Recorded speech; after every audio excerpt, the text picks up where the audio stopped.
रियो stocks में आपका स्वागत है। आपके साथ मैं हूं अभिषेक चतुर्थम।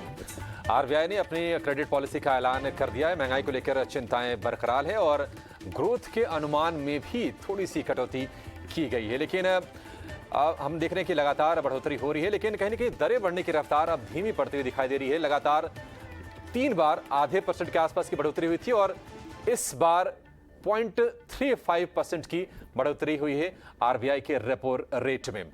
हालांकि विथड्रॉल ऑफ अकोमोडेशन का जो स्टांस है उस पर आरबीआई अभी कायम है, लेकिन कहीं ना कहीं ग्लोबल जो अनिश्चितताएं हैं, आरबीआई को लगता है, आरबीआई गवर्नर की कमेंट्री यही रही कि वो जारी रहेंगी, उसके शॉक्स बने रहेंगे और अनिश्चितताएं अभी कायम है और महंगाई यहां से बढ़ने का जो ट्रेंड है वो हम देख सकते हैं। 4% के ऊपर अगले 12 महीने तक महंगाई बनी रहेगी, इस बात की पूरी आशंका है। 6 में से 5 एमपीसी सदस्यों ने इस बार दरें बढ़ाने के पक्ष में वोट किया है। हालांकि FY23 के लिए जो सीपीआई का जो लक्ष्य है वो बिना बदलाव के 6.7% पर कायम है और जीडीपी लक्ष्य को जो है घटा के 7% से कर दिया है 6.8% पर। पॉलिसी के बाद बाजार में हम देख रहे हैं कि थोड़ी सी नर्वसनेस है, ऊपरी स्तरों से बाजार नीचे आए हैं और जो रेट सेंसिटिव स्टॉक्स है वहां पर हम थोड़ी सी कमजोरी भी देख रहे हैं। अगर इस वक्त हम बाजार की बात करें तो निफ्टी है 18,600 के नीचे, 70 अंकों के आसपास की नरमी। आज दिन के दौरान गया था 18,668 के आसपास तक, यानी कि ऊपरी स्तर से तकरीबन 100 अंक नीचे आकर निफ्टी ट्रेड कर रहा है और ये पॉलिसी आने के बाद बाजार का मूड थोड़ा सा खराब हुआ है। सेंसेक्स से 200 अंक नीचे और निफ्टी बैंक में भी देख रहे हैं कि 150 अंकों के आसपास की कमजोरी इस वक्त बनी हुई है। बजाज फिंसर्व सबसे ज्यादा कमजोर है, 2.25% के आसपास की नरमी शेयर में। इसके अलावा Tata Motors, Bajaj finance, IndusInd bank, Kotak bank. तो बैंकिंग और फाइनेंशियल स्टॉक्स बाजार पर आज दबाव बनाने काम कर रहे हैं, लेकिन दूसरी तरफ हम देख रहे हैं कि जो कंज्यूमर स्टॉक्स हैं, क्योंकि रूरल डिमांड पिकअप कर रहा है, ऐसे संकेत मिल रहे हैं न सिर्फ आरबीआई गवर्नर के कमेंट से, बल्कि जो इंडस्ट्री के दिग्गज हैं जो हमसे बातचीत कर रहे हैं, टीनो स्वदेश से जिनकी बातचीत हो रही है, मुलाकात हो रही है, वो भी ऐसे सेंस दे रहे हैं कि ग्रामीण इकोनॉमी से जो मांग है अब सुधर रही है और उसके चलते आप देखिए HUL, Asian paints, Nestle, Tata consumer, ITC, ये तमाम स्टॉक्स हैं जो आज इंडेक्स को सपोर्ट देने का काम कर रहे हैं और आधे % से लेकर 1-1.25% की बढ़त के साथ ये कारोबार करते हुए दिख रहे हैं। लेकिन आगे बढ़ेंगे यहां से और अपने एक्सपर्ट्स को भी जोड़ेंगे और आपको पहले सवाल पूछने का तरीका बताते हैं। 9167329108 पर फोन करके, SMS करके या फिर आप व्हाट्सएप करके अपने सवाल हमसे पूछ सकते हैं और सोशल मीडिया पर अगर आप ET9 स्वदेश को देख रहे हैं तो उसका पता आपके स्क्रीन पर @ET9 स्वदेश, इस पर जाकर आप अपनी क्वेरीज हम तक आप पहुंचा सकते हैं। और आज आपके सवालों के जवाब देने के लिए हमारे साथ हैं हमारे खास मेहमान किरण जानी और आशीष माहेश्वरी। आप दोनों का बहुत शुक्रिया, स्वागत है ET9 स्वदेश पर। लेकिन पहले हम चलेंगे प्रधानमंत्री मोदी के पास, जो आज हम देख रहे हैं कि संसद का शीतकालीन सत्र शुरू हुआ है और अपना संबोधन दे रहे हैं राज्यसभा में। पहले उनको सुनेंगे। आपके मार्गदर्शन में हमारे सभी सदस्यगण अपने कर्तव्यों का प्रभावी पालन करेंगे। ये सदन देश के संकल्पों को पूरा करने का प्रभावी मंच बनेगा। आदरणीय सभापति महोदय, आज आप संसद के उच्च सदन के मुखिया के रूप में अपनी नई जिम्मेदारी का औपचारिक आरंभ कर रहे हैं। इस उच्च सदन के कंधों पर भी जो जिम्मेदारी है उसका भी सबसे पहला सरोकार देश के सबसे निचले पायदान पर खड़े सामान्य मानवीय के हितों से ही जुड़ा है। इस कालखंड तो राज्यसभा में पीएम मोदी का संबोधन संसद के शीतकालीन सत्र की शुरुआत के साथ ही, और हालांकि इस बार जो शीतकालीन सत्र है वो थोड़ा छोटा है और पहले जैसे कि आसार थे कि बड़े आर्थिक मुद्दों वाले जो बिल हैं वो पेश किए जाएंगे, उनको पारित कराने की कोशिश की जाएगी। ऐसा कुछ नहीं होगा। ऐसी प्रकाश ने हमें जानकारी दी थी कि एक भी अहम आर्थिक बिल इस बार संसद के शीतकालीन सत्र में नहीं आएगा और कोशिश होगी सरकार की कि जो जरूरी हैं 25-26 बिल्स ऐसे कुछ पेंडिंग बिल्स से पहले की, उनको सरकार इस सत्र में पारित कराने की कोशिश करेगी। लेकिन बाजार पर लौटेंगे और आपके सवाल जवाब के सिलसिले की शुरुआत करेगी, लेकिन एक पहले राय लेंगे बाजार को लेकर। किरण जानी के पास हम चलेंगे। किरण, आपसे जानेंगे, देखिए पॉलिसी के बाद बाजार में हम देख रहे हैं थोड़ी सी नर्वसनेस आई है। 18,600 को होल्ड करने की कल से कोशिश कर रहा था निफ्टी, आज उसके नीचे जाके हम ट्रेड कर रहे हैं। आप ये बताइए कि यहां से आप क्या डायरेक्शन देख रहे हैं बाजार का आज के दिन के लिए, और आगे के लिए आप क्या सजेस्ट करेंगे? अभी यहां पर लॉन्ग करना है या फिर थोड़ा सा अवॉइड करें इंडेक्स को? Very good morning everyone. So overall RBI policy का जो हम वेट कर रहे थे, उसके बाद हम देख रहे हैं कि जिस तरह से मार्केट नीचे जा रहा है। अब कल गुजरात इलेक्शंस के रिजल्ट्स भी है, सो उसको देखते हुए लग रहा है कि थोड़ा वेट एंड वॉच करना चाहिए। अदरवाइज ओवरऑल अगर स्ट्रक्चर की बात करें तो निफ्टी के ऊपर डेली चार्ट में हम इवनिंग स्टार कैंडलस्टिक्स पैटर्न देख रहे हैं। एक टॉप के ऊपर जो एक बेरिश कैंडलस्टिक्स पैटर्न है, अगर आज 18,600 के नीचे मार्केट क्लोज देता है तो वो पैटर्न है वो कंफर्म हो जाएगी। दूसरी तरफ ये वीकली एक्सपायरी की डेटा अगर आप देखोगे, कल इसकी वीकली एक्सपायरी है, सो कहीं ना कहीं 18,600 पे आप आज देखोगे तो काफी अग्रेसिव हुआ है। 1,84,000 का लॉट्स वहां पे ओपन इंटरेस्ट है। अगर आप 18,650 पे भी देखोगे तो वहां पे भी 1.39 लाख है, और 18,700 के ऊपर ऑलमोस्ट 2 लाख के ऊपर है। सो कहीं ना कहीं 18,600 18,700 इज वेरी स्ट्रिक्ट रेजिस्टेंस। जब तक मार्केट उसके ऊपर क्लोजिंग नहीं देता है तब तक वी आर एक्सपेक्टिंग के मार्केट में थोड़ा एक पुल बैक आए। हमने डाउ जोन्स में भी देखा है कि जो 34,700 34,800 के हाइस बनाए थे, वहां से 33,500 की एक हमने करेक्शन फेस देखा है। तो same way Nifty and bank Nifty में भी ऐसा कुछ देखने को हमें मिलेगा। सो आज का जो क्लोजिंग है वो इंपॉर्टेंट रहेगा। अगर 18,600 के नीचे है, सो वी वुड सजेस्ट कि थोड़ा वेट एंड वॉच कीजिए मार्केट में, और थोड़ा सा लंबा करेक्शन हम देख सकते हैं जहां 18,200 18,000 के लेवल्स देखने को मिल सकते हैं। बैंक निफ्टी में हमारा कंडीशनल कोट है कि भाई अगर जब तक 43,000 होल्ड है तब तक आपकी जो भी लॉन्ग पोजीशन है आप बने रह सकते हो। जैसे ही 43,000 टूटेगा देन देयर आर चांसेस कि हम इसमें 42,500 42,000 तक की एक डाउनफॉल टिक देख सकते हैं। सो बैंक निफ्टी में 43,000 जब तक होल्ड है, आप अपने लॉन्ग पोजीशन उसी स्टॉप लॉस के साथ बनाए रख सकते हैं। Looking at tomorrow's assembly elections के जो रिजल्ट है, उसके बाद हमें लग रहा है कि मार्केट में आइदर साइड कोई लंबा सा ट्रेड हमें मिल सकता है, लेकिन ओवरऑल हमारा व्यू थोड़ा कॉशियस है। मार्केट में एक प्रॉफिट बुकिंग आ सकती है। मार्केट के लेकर व्यू थोड़ा सा कॉशियस है। कल गुजरात और हिमाचल के विधानसभा चुनाव के नतीजे आएंगे, और आज एमसीडी के दिल्ली नगर निगम के चुनाव के नतीजे आ रहे हैं। हालांकि जैसा कि एग्जिट पोल सजेस्ट कर रहे थे कि आम आदमी पार्टी को वहां पर कुर्सी मिलेगी, वैसा होता हुआ दिख रहा है। लेकिन बीजेपी को जितनी सीटें मिलने का अनुमान जताया जा रहा था, अभी तक के जो रुझान आए हैं, जो नतीजे आए हैं, उसके मुताबिक एग्जिट पोल के से अगर हम तुलना करेंगे तो उससे थोड़े से बेहतर हालात में दिख रही है बीजेपी। और कल नज़र होगी हमारी, और उस पर हमारा कवरेज भी होगा 18 स्वदेश पर। अब चुनाव के जैसे जैसे नतीजे आने शुरू होंगे, मार्केट को लेकर भी हम आपको गाइड करेंगे और पूरी रणनीति आपको बताएंगे। रणभूमि करके हमारा आयोजन होगा। लेकिन चलिए अब दर्शकों के सवाल जवाब के सिलसिले की शुरुआत करेंगे। कोलकाता से प्रेम कुमार हमारे साथ हैं फोन लाइन पर। प्रेम जी नमस्कार, पूछे क्या जानना है आपको? नमस्कार जी, मुझे मैंने यूको बैंक लिया हुआ मेरे 14 रुपए में, इसको रखे हैं क्या बेच दे? अभी यूको बैंक 14 रुपए पर है और 22 रुपए पर फिलहाल ट्रेड कर रहा है। एक तरफा हमने लगातार रैली देखी है यूको बैंक में, और आज से इसमें सर्किट फिल्टर का रिवीजन भी हुआ यूको बैंक के शेयर में। अब 14 की खरीद है, 22 के आसपास का भाव चल रहा है। किरण, क्या आपकी सलाह होगी? क्या प्रॉफिट बुकिंग कर लें, मुनाफा वसूली कर लें, या फिर अभी बने रहें, अभी और बड़े लेवल्स हासिल होंगे इनको?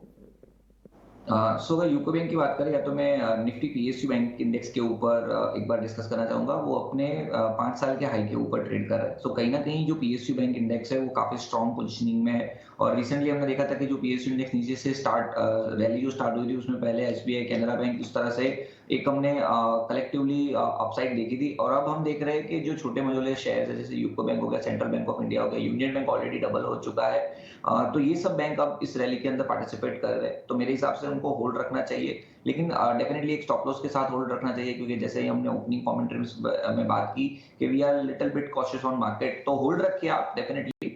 20 के नीचे का आप स्टॉप लॉस मेंटेन कीजिए, और जिस तरह के चार्ट पैटर्न है, अगर ये 20 का लेवल नहीं तोड़ता है, देन देयर आर चांसेस कि हम इस 26 28 तक के लेवल्स देख सकते हैं। So for the target of 28, keep a stop loss of 20 and hold the UCO bank. Alright, तो स्टॉप लॉस के साथ होल्ड करने की राय फिलहाल आपको दी जा रही है। यूको बैंक में, सरकारी बैंकों में आज भी तेजी है, 4% ऊपर यूको बैंक कारोबार कर रहा है। चलिए अब आगे बढ़ते हैं और अगला सवाल ले लेते हैं। ये व्हाट्सएप के जरिए पंजाब से हमें अमित कुमार जी ने भेजा है। अमित जी का सवाल आरवीएनएल पर है। 200 शेयर्स इन्होंने 32 के भाव पर एंट्री ले ली थी। काफी शानदार लेवल्स पर इन्होंने एंट्री ली और देखिए उसका अच्छा फायदा भी इनको हो रहा है इस वक्त। हालांकि क्वांटिटी छोटी है इसलिए मुनाफा कम दिखाई दे रहा है, लेकिन इनके बाइंग प्राइस से अगर देखेंगे तो ऑलमोस्ट दुगने से ज्यादा दाम हो चुका है। लेकिन किरण, आपसे समझना चाहेंगे, इन्होंने जब एंट्री ली होगी उसके बाद इन्होंने 84 के लेवल्स भी देखे होंगे। अभी कुछ समय से हम देख रहे हैं आरवीएनएल में एक दबाव भी देखने को मिल रहा है। क्या करना चाहिए? इन्हें कुछ मुनाफा लेकर निकल जाना चाहिए या फिर अभी भी बने रहे? जैसे आपने मेंशन किया कि काफी अच्छे एक ब्रेकआउट लेवल पे उन्होंने एंट्री ली थी और ऊपर में एग्जैक्ट और टॉप और बॉटम कोई भी ट्रेडर पिक नहीं कर पाता है या कोई भी इन्वेस्टर पिक नहीं कर पाता है। सो एज ऑफ नाउ जो उनको मुनाफा हो रहा है या जो भी प्रॉफिट हो रहा है, मेरे हिसाब से एक बार उनको प्रॉफिट बुक करना चाहिए। ड्यू टू हमने देखा है कि लास्ट एक महीने में जो स्टॉक 40 रुपीज में था वो 80, मतलब ऑलमोस्ट 100% का हमने अपसाइड देख लिया है। सो डजंट मीन कि यहाँ से स्टॉक नीचे आना चाहिए, बट जनरली हमने देखा है मार्केट टेंडेंसी में कि 100% 150 काइंड ऑफ परसेंट रिटर्न आ जाने के बाद स्टॉक थोड़ा साइडवेज हो जाता है, टाइम करेक्शंस के अंदर जाता है और during this time correction we will get multiple opportunity to add the stock at bottom level और लोअर लेवल। सो मेरे हिसाब से 71 72 के आसपास उनको एक बार प्रॉफिट बुक करना चाहिए, या तो फिर उनको अगर बने रहना है तो 69 का एक स्टॉप लॉस लेके चलिए। जैसे 69 का लेवल टूटेगा, देयर आर चांसेस कि हम नीचे में 64 63 तक के लेवल्स देख सकते हैं जो प्रीवियस रेजिस्टेंस है। So again I am concluding this thing कि या तो आप 69 के स्टॉप लॉस से बने रहिए या ऊपर में एक बार प्रॉफिट बुक कीजिए और नीचे में कोई भी गिरावट आती है 64 65 तक तो वहां पे आप री एंट्री कर सकते हो। ठीक है, रेल विकास निगम बहुत तेजी से ये शेयर चला था, इसमें अभी आपको बने रहने की सलाह है। सानू ठाकुर का सवाल लेंगे, व्हाट्सएप के जरिए आया है। टाटा मोटर्स के शेयर इनके पास हैं 350 432 रुपए के भाव पर। इनके भाव के आसपास ये शेयर है, 10 रुपए, इनफैक्ट 10-12 रुपए नीचे ट्रेड कर रहा है। कंपनी ने दाम बढ़ाने का ऐलान भी किया है, ऐसे विचार कर रही है। अभी औपचारिक इस पर घोषणा नहीं हुई है कि कौन से मॉडल्स के दाम कितने बढ़ेंगे, लेकिन कंपनी ने कह दिया है कि रॉ मटेरियल्स की जो प्राइसेस हैं, कच्चे माल की जो लागत है वो बढ़ी है और ब्याज दरें बढ़ने के चलते थोड़ा सा इनको मजबूर होना पड़ रहा है दाम बढ़ाने के लिए। टाटा मोटर्स, रवि आपका बहुत शुक्रिया 18 आवर्स स्वदेश पर। टाटा मोटर्स से शुरुआत करेंगे आपके साथ।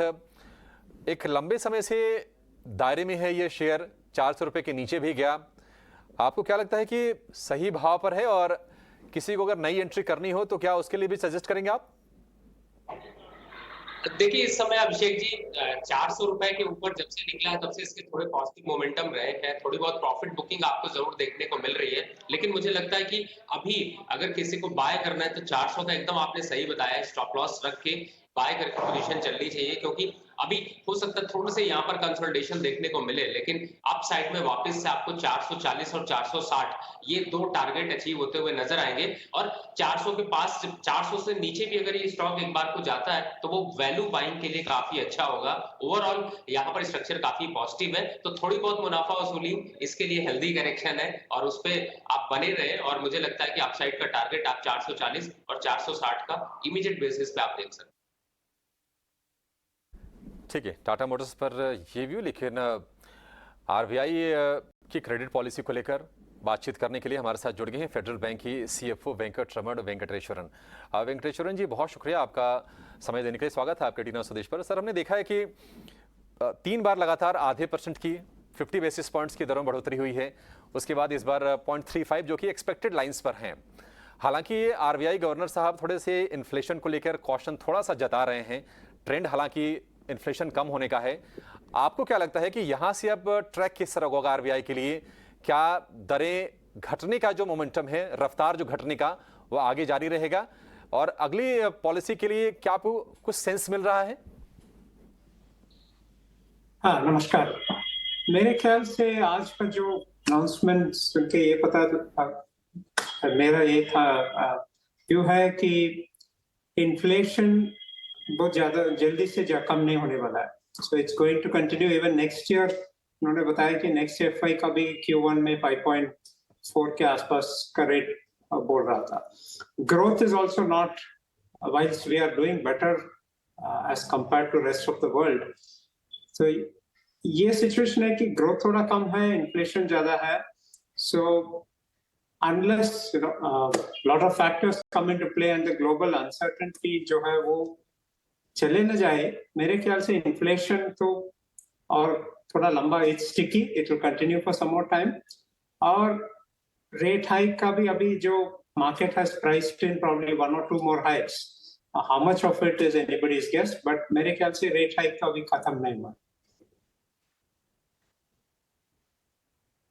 तो रेट हाइक सर जिस हिसाब से बढ़ रही है, अब आने वाले समय में एज ए बैंकर आप लोन ग्रोथ में आगे क्या इसका कोई इम्पैक्ट देख रहे हैं? क्योंकि हम देख रहे हैं कि अब नए लोगों की जो ईएमआई भी है उस पर भी इम्पैक्ट पड़ रहा है, उस पर भी असर पड़ रहा है. तो क्या लोन डिमांड में आप इसका कुछ इम्पैक्ट देखेंगे आने वाले समय में? जो इन्फ्लेशन का जो अभी जो आउटलुक है उसके हिसाब से आप देखेंगे तो क्रेडिट ग्रोथ विद इन्फ्लेशन तो 15 to 18% तो काफी आउटलुक रोबस्ट है क्रेडिट ग्रोथ का. सो मेरे ख्याल से लोन ग्रोथ जो है वो बैंक्स के लिए तो 15 to 18% तो शायद it's something which is achievable. The problem comes on the deposit growth side because आप देखे होंगे कि deposit growth तो शायद 10% के आसपास उससे भी कम है some banks. So to bridge the gap in the funding, जो deposit pricing है वो बढ़ेगा मेरे ख्याल से और बढ़ेगा. और जो लैग है deposits और loan pricing का वो शायद और 1-2 क्वार्टर में तो ब्रिज हो जाएगा. But loan pricing will continue. But my sense is that the deposit pricing will now move faster than the loan pricing, and the gap between loan and deposit pricing will narrow. But credit growth का तो मेरे ख्याल से I think the outlook continues to be still robust. ठीक है sir, एक आखिरी सवाल. आरबीआई गवर्नर साहब ने एक अच्छी चीज़ पॉइंट आउट की इकोनॉमी के लिए कि रूरल डिमांड भी आ रही है और हम देख रहे हैं कि एक तरफ दरें अभी बढ़ने का सिलसिला जारी है. हालांकि आपकी जो बैंकिंग इंडस्ट्री की जो क्रेडिट ग्रोथ है लगातार 8 महीने से हम देख रहे हैं कि 10% के ऊपर बनी हुई है. आपको क्या लगता है कि ये सस्टेन रहेगा यहाँ से और रूरल इकोनॉमी के सुधरने से आपको कितना फायदा होने वाला है? हाँ, जो आरबीआई गवर्नर ने बताया कि रूरल डिमांड का जो अपटेक है वो काफी स्ट्रांग है. इट्स कमिंग बैक नाइसली और it's also linked to the rabi sowing season and the outlook of the agricultural output. Assuming that ये सब will be on the right trajectory, the rural economy will grow. And rural मेरे ख्याल से I think for a bank I would say it's the SME sector is a good proxy to that. और SME sector का जो MSME sector का जो growth है वो काफी स्ट्रांग है अभी और बढ़ेगा मेरे ख्याल से. और the trajectory will continue to do well in terms of credit growth for the MSME sector as well. We are seeing a lot of MSME sectors coming out very strongly and performing well consistently.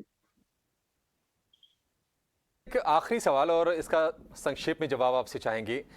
थोड़ा hypothetical है, जैसे कि हम देख रहे हैं कि इस बार दरें बढ़ने की रफ्तार कम होगी, 35 बेसिस पॉइंट्स हुआ. आपको क्या लगता है कि क्या अगली पॉलिसी में इस बात की कहीं संभावना है, दूर की ही सही, कि शायद दरें ना बढ़ें? Yeah, I know it's a hypothetical question, but based on situation today, अभी का जो global uncertainty, geopolitical inflation trajectory, सब keeping all this things in mind, there will be one more rate hike for sure. How much, it's difficult to guess at this stage, but if the inflation continues to remain sticky, I won't be surprised if it's another 30-35 basis point. Venkateswaran sir, बहुत शुक्रिया आपका समय देने के लिए, हमसे बातचीत करने के लिए, और आगे किस तरह से चीज़ें पैन आउट हो सकती हैं आरबीआई के लेवल पर उसके बारे में भी थोड़ा सा अंदाज़ा हमें देने के लिए बहुत शुक्रिया आपका. चलिए, शो को भी यहीं समेटने का वक्त आ गया है. किरण और रवि, आप दोनों से माफ़ी भी चाहेंगे, थोड़ा सा कम समय दे पाए आरबीआई की पॉलिसी के चलते, लेकिन फिर कभी आपसे मुलाकात होगी और हम तमाम दर्शकों के सवालों के जवाब लेंगे. फिलहाल